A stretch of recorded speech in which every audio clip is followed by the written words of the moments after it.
A good friend of mine, when I was studying in Egypt many years ago, this very good friend of mine who became a very senior Sunni scholar, a cleric, a mufti, one of the most senior muftis. Let's say his name was Muhammad. I was in Egypt and I sat there one day and he walked in and he told me how he really looked deflated, dejected. And he went to sit down in a chair and I asked him what is wrong. And he told me, look, today I was in class and he did postgraduate studies. He was at an advanced level in Egypt at the Al Azhar, not the Al Azhar, but a from affiliated college with Al Azhar teachers teaching. And he says to me that today we spoke about Isa ibn Maryam, Jesus the son of Mary, in class, alayhi salam.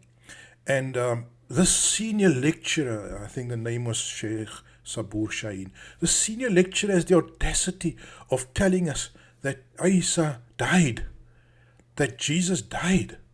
And I'm so dejected, I'm so disappointed that the senior cleric is holding Ahmadi views on Isa.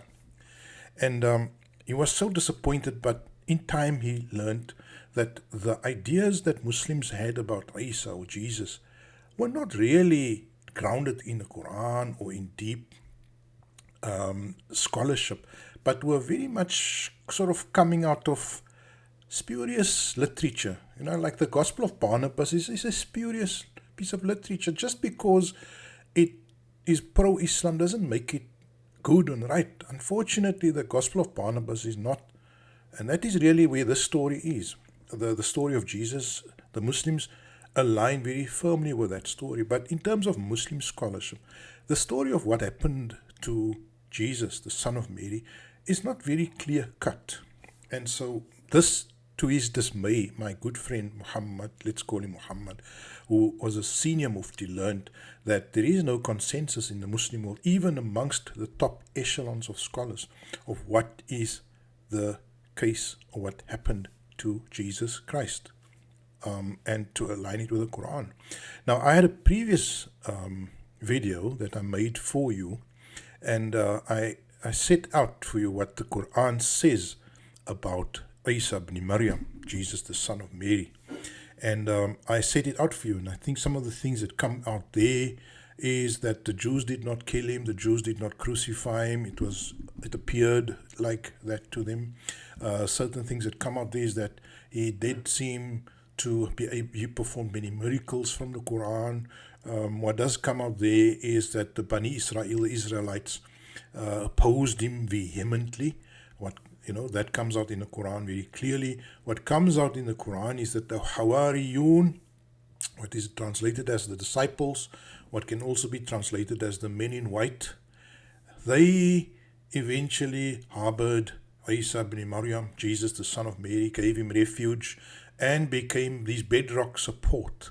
Now, the Quran doesn't mention the 12. The Quran is more in alignment with modern scholarship. Some modern scholars who argue that the Hawariyun are in fact the Essenes, and Jesus found refuge by the Essenes in the wilderness, because that is where the Essenes were, in the wilderness, in the desert, right?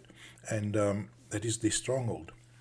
So pretty much like the Prophet Muhammad alayhi salam, who found refuge with the Aus and the Khazraj, with the Medina folk, like deeper into the desert.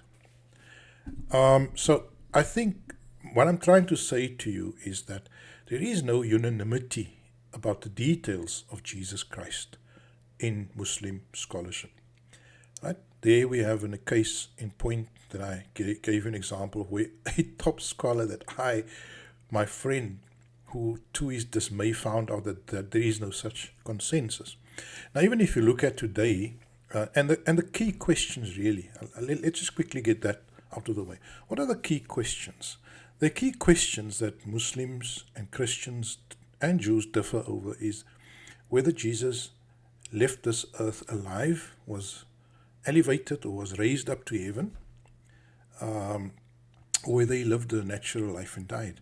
That's the one key question. The other key question is, does the Quran say, وَمَا قَتَلُوهُ وَمَا صَلَبُوهُ? They did not kill him and they did not crucify him, but it was shubbiha lahum. It was made to appear like that to them. Now that verse addresses the Jews. The Jews is the subject of that verse, right? It is the topic of that verse. And for several verses, the Qur'an, Allah addresses the Jews and speaks to them via the Prophet Muhammad and tells them, they, in fact, speaks about them, not to them. The Jews did not kill him, nor did the Jews crucify him. It was made to appear like that to them.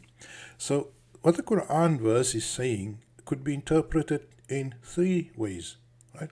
So the verse is slightly open to three interpretations. The first interpretation obviously is the replacement theory, is that the story that appears in the Gospel of Barnabas, right? And that also goes back to, I think, Ibn Abbas or some of these old scholars that lived after the Prophet, the Tabi'een, the not the Sahabi, but those who came after the Sahabi.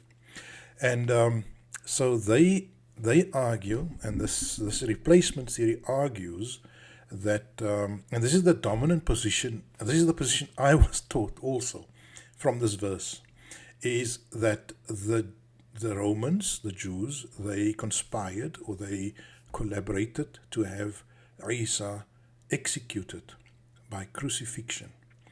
But at the last minute, God Almighty changed the appearance of Judas to resemble Jesus. And so Judas, when he took on the appearance of Jesus Christ, he went up on the cross and he suffered the sad fate of being crucified.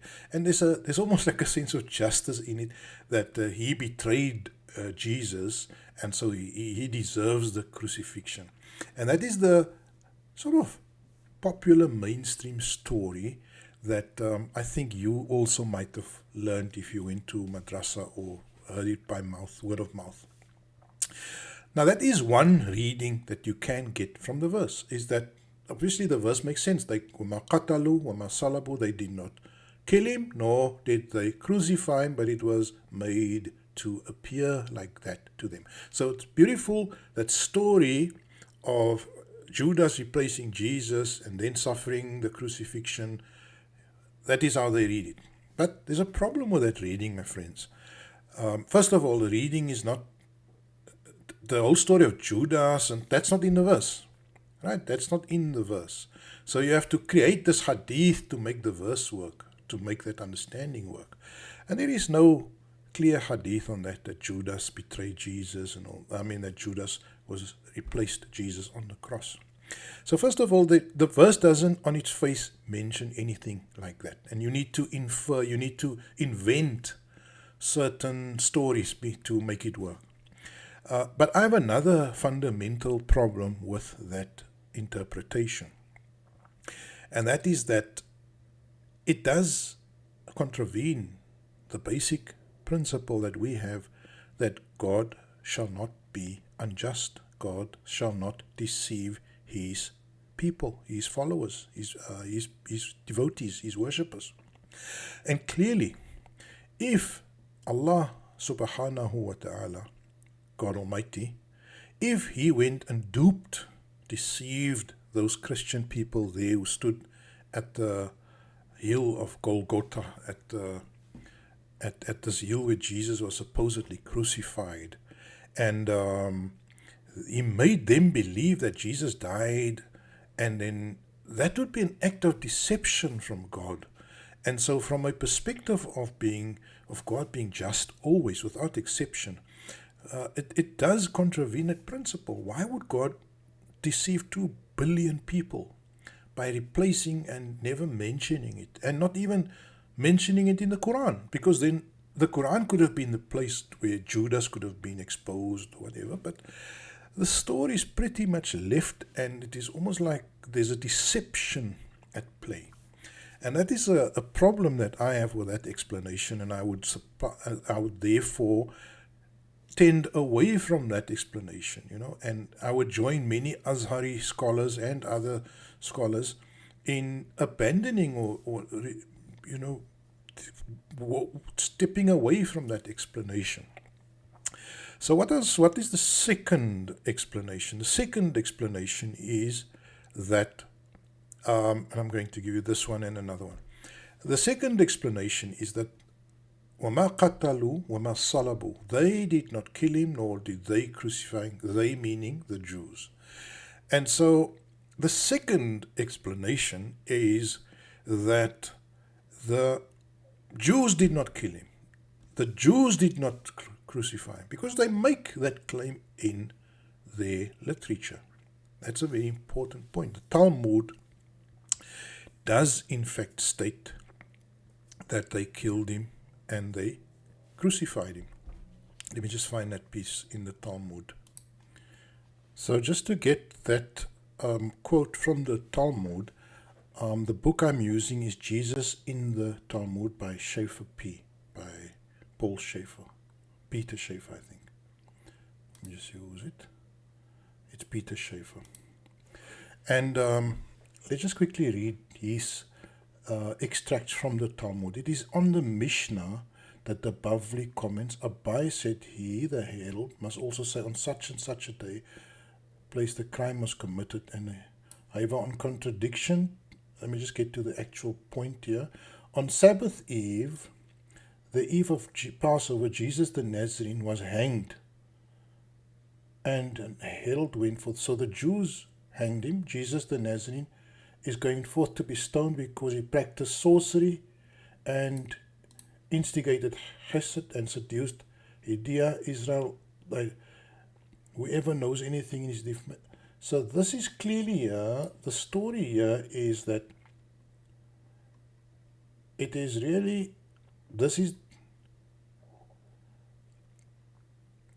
the whole story in the Talmud, according to Peter Schaeffer, who is doing the extracts from the Talmud, and you're welcome to check that book, is that the Jews in fact killed Jesus, right? So that is the belief that the Jews held. It was in the Talmud, this was before the Prophet Muhammad alayhi salam.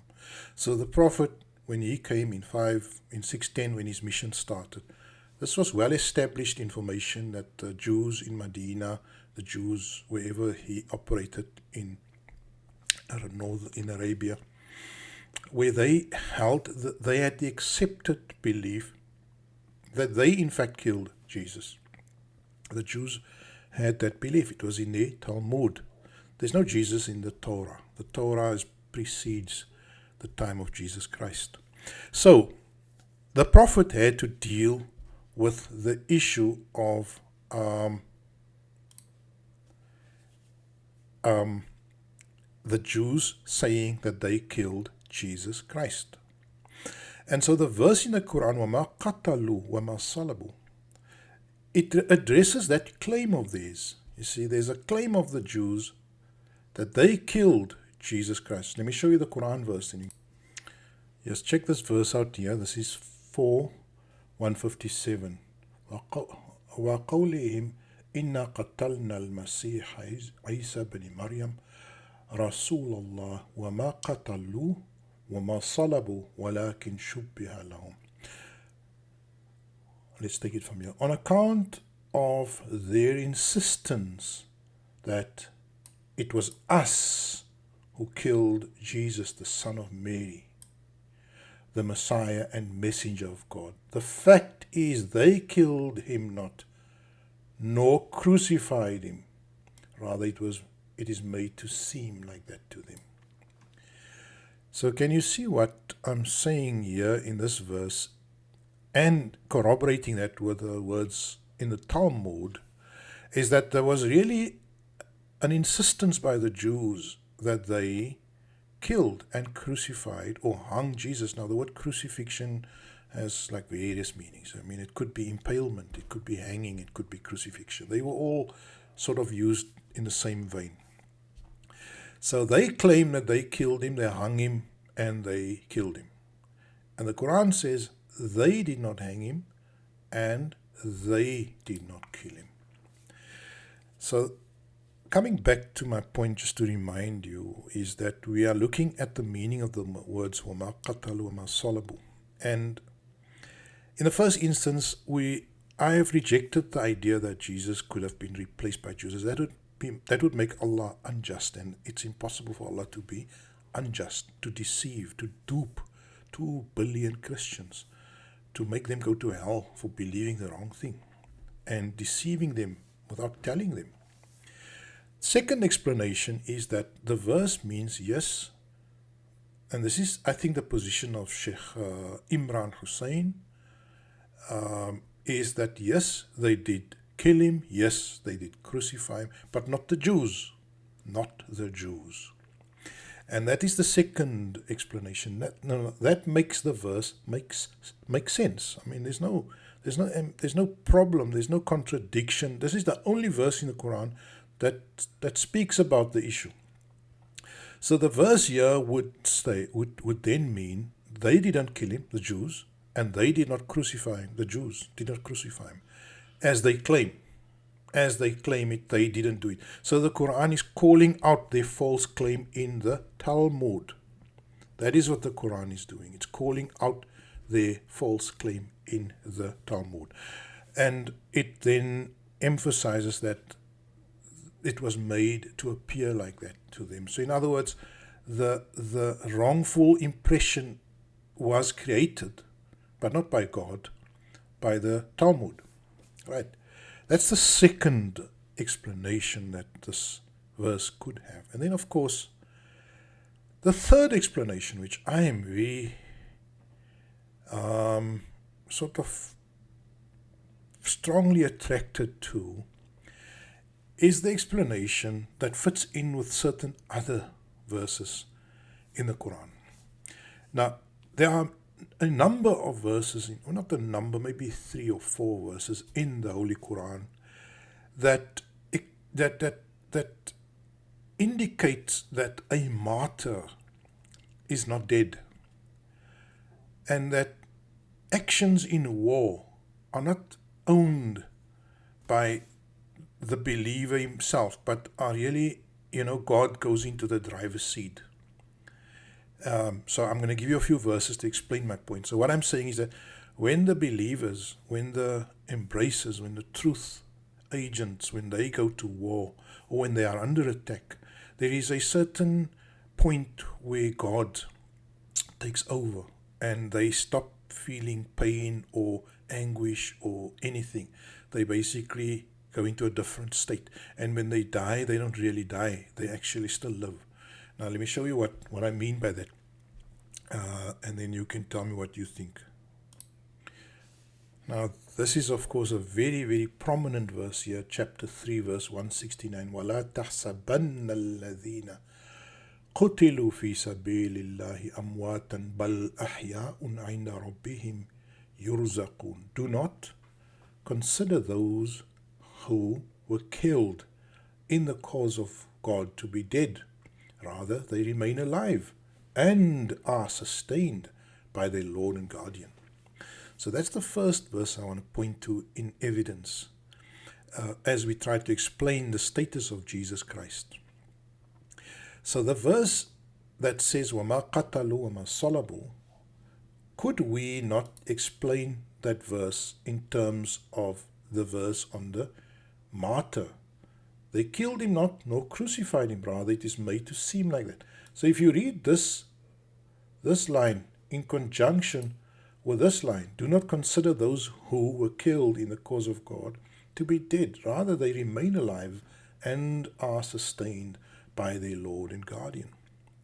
So in other words, if you read these, and there are more verses similar to this, right? If you read these two in conjunction, the reasonable inference that could be drawn is that they killed him not because he's a martyr, he still lives. You can't take his life. He's a martyr. He still lives. God has his life. God controls his life, not you. And so he lives in a different form.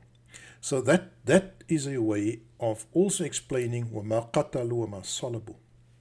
Right? So that is the third explanation. There's another verse in the Quran that also adds more credence to this position. Let me just get that verse. Check out this verse in Quran 8 verse 17, Yusuf Ali's translation. فَلَمْ تَقْتُلُوهُمْ وَلَكِنَّ اللَّهَ قَتَلَهُمْ. It is not you who slew them, it was Allah. So referring to a battle which was fought, where the Muslims fought against the enemies on the battlefield, Allah says, it is not you who slew them, who killed them, it was Allah. When I threwest a handful of dust, it was not thy act, but Allah's act.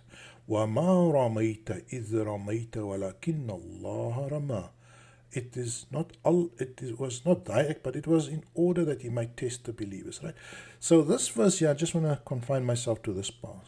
وَمَا رَمَيْتَ إِذْ رَمَيْتَ وَلَكِنَّ اللَّهَ رَمَى فَلَمْ تَقْتُلُوهُمْ وَلَكِنَّ اللَّهَ قَتَلُوهُم. So as you can see, in further corroboration of the explanation of Isa, of the verse on Isa, this verse, what I'm saying is that the fact is they killed him not, nor crucified him, rather it is made to seem like that to them. So a host of verses in the Qur'an that speaks about Allah taking over in the battle. So it is not them who crucified them, but it is Allah, and it is not them who killed him. It was Allah who, took his life. So it sounds terrible, but what it does say is that Allah really controls the actions. The actions in this case goes back to Allah's taqdeer, to his will. If he did not will it, it would not happen. Now, that is the third way in which this verse could be explained, is that the crucifixion took place. So number one is the replacement theory. Number two would be the Jews did not kill him, and the Jews did not crucify him, but the Romans did. Right?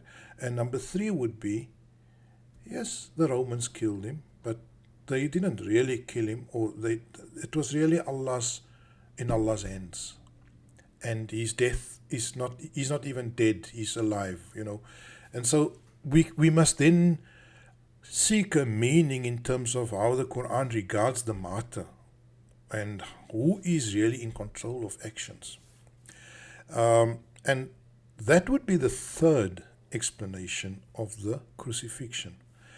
Now, that is the one key question about Jesus Christ, is what happened that day, the day before Passover on a Friday. Did they take him on the hill? Did they crucify him? Did they kill him? What is the real story? I have to say that there is no clarity. So when there's no clarity, then we must not allow our conjecture or our suppositions to become sources of extreme of digging our heels in. And so I really have a position of we must allow room for all the viewpoints to remain valid. And it's a good way of actually fostering a closer brotherhood with our fellow Abrahamic faith upholders like the Christians. Of course we can't agree on the Trinity. Of course we can't agree on the position that Jesus is part of the Godhead. That is a complete no-no. The Quran makes it very clear. Do not say three. And Jesus is a servant of Allah, and he's not Allah. The Quran there's no such ambiguity in terms of those doctrines. But in the doctrine of Jesus' death on the cross and his continuous life, I mean that we should maybe have a more open mind on that, right? And I wouldn't teach my children about the replacement theory, because that is just contradictory. So I would tell them that these are the options, these are the possibilities, the possible ideas. The Christians may have a point that they killed him on the cross, and that he was He died on the cross. Obviously, there's good reason to believe that argument, especially if you back it up with corroborating evidence, with non-Christian scholars, historical scholars, historians who relate the event of the crucifixion. Right? And if you look at the number of Christians also that brought that story down, it's not just one person, it's numerous people. So besides the empirical evidence that there is a good case to be made that Jesus actually did die on the cross, as Muslims, we don't have to feel uncomfortable with it. We can allow that explanation in terms of, yes, the Qur'an says the Jews didn't kill him and the Jews didn't, which makes sense in terms of the Romans. We know now that the Romans are really the ones who carried out the execution. So that is really the point I wanted to make about Jesus, and I think we'll do another topic on the real story of Jesus Christ after this, inshallah.